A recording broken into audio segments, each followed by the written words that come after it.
Whoa. I'm running short of words right now, but I cannot afford this because I have to speak. Thank you so much for all the love, for all the warmth. Thank you for accepting me. Thank you very much.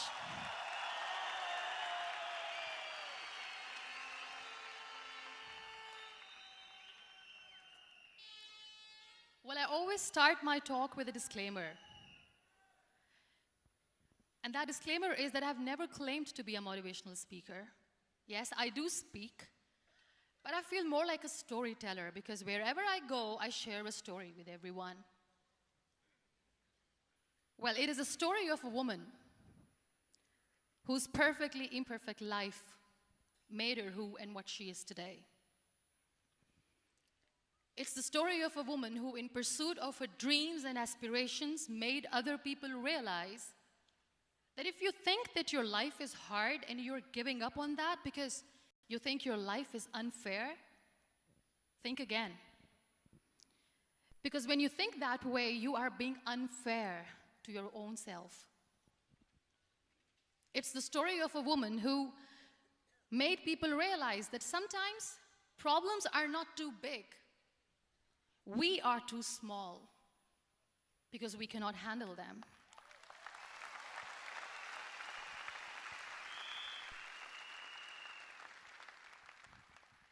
It is the story of a woman who with time realized that real happiness doesn't lie in success, money, fame.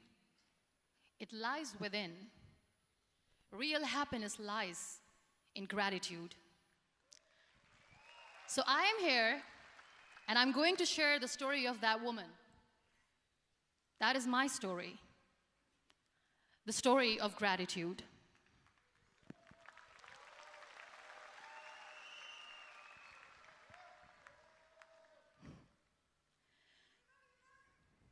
I love you too. I love you all. I believe in the power of words. Many people speak before they think. But I know the value of words. The words can make you, break you, they can heal your soul, they can damage you forever. So I always try to use the positive words in my life wherever I go. They call it adversity, I call it opportunity. They call it weakness, I call it strength. They call me disabled, I call myself differently abled. They see my disability. They see my disability, I see my ability. There are some incidents that happen in your life, and those incidents are so strong that they change your DNA. Those incidents or accidents are so strong that they break you physically. They deform your body, but they transform your soul.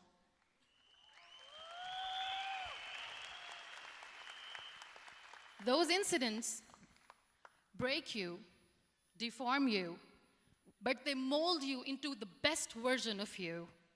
And the same thing happened to me. And I'm going to share what exactly happened to me. I was 18 years old when I got married. And this thing I'm sharing for the very first time on an international level. I was 18 years old when I got married. I belonged to a very conservative family, a Baloch family, where good daughters never say no to their parents. My father wanted me to get married. And all I said was, if that makes you happy, I'll say yes. And of course, it was never a happy marriage. Just about after 2 years of getting married, about 9 years ago, I met a car accident. Somehow my husband fell asleep and the car fell in the ditch. He managed to jump out, saved himself. I'm happy for him. But I stayed inside the car and I sustained a lot of injuries. The list is a bit long. Don't get scared. I'm perfectly fine now. Radius ulna of my right arm were fractured. The wrist was fractured. Shoulder bone and collarbone were fractured. My whole rib cage got fractured. And because of the rib cage injury, lungs and liver were badly injured. I couldn't breathe.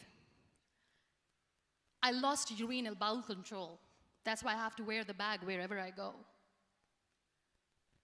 But that injury that changed me and my life completely as a person and my perception towards living my life was the spine injury. 3 vertebrae of my backbone were completely crushed, and I got paralyzed for the rest of my life. So this accident took place in a far-flung area in the outskirts of a very small province, Balochistan, where there was no first aid, no hospital, no ambulance. I was in the middle of nowhere in that toppled car. Many people came to rescue. They gave me CPR. They dragged me out of the car. And while they were dragging me out, I got the complete transection of my spinal cord. And now there was this debate going on. Should we keep it here? She's going to die. Where should we go? There is no ambulance. There was this 4-wheeler Jeep standing in the corner of the street. They said, put her in the back of the Jeep and take her to the hospital, which is 3 hours away from this place. And I still remember that bumpy ride. I was all broken. They threw me at the back of the Jeep and they rushed me to the hospital. That is where I realized that my half body was fractured and half was paralyzed. I finally ended up in a hospital where I stayed for 2.5 months. I underwent multiple surgeries. Doctors have put a lot of titanium in my arm. There's a lot of titanium at my back to fix my back. That's why people in Pakistan call me the Iron Lady of Pakistan.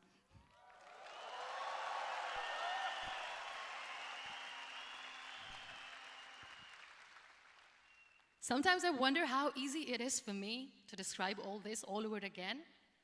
And somebody has rightly said that when you share your story and it doesn't make you cry, that means you have healed.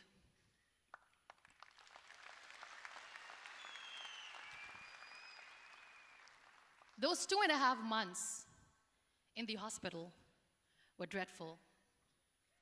I will not make up stories just to inspire you. I was at the verge of despair. One day, doctor came to me and he said, well, I heard that you wanted to be an artist, but you ended up being a housewife. I have a bad news for you. You won't be able to paint again because your wrist and your arm are so deformed, you won't be able to hold a pen again. And I stayed quiet. Next day, doctor came to me and said, your spine injury is so bad, you won't be able to walk again. I took a deep breath and decided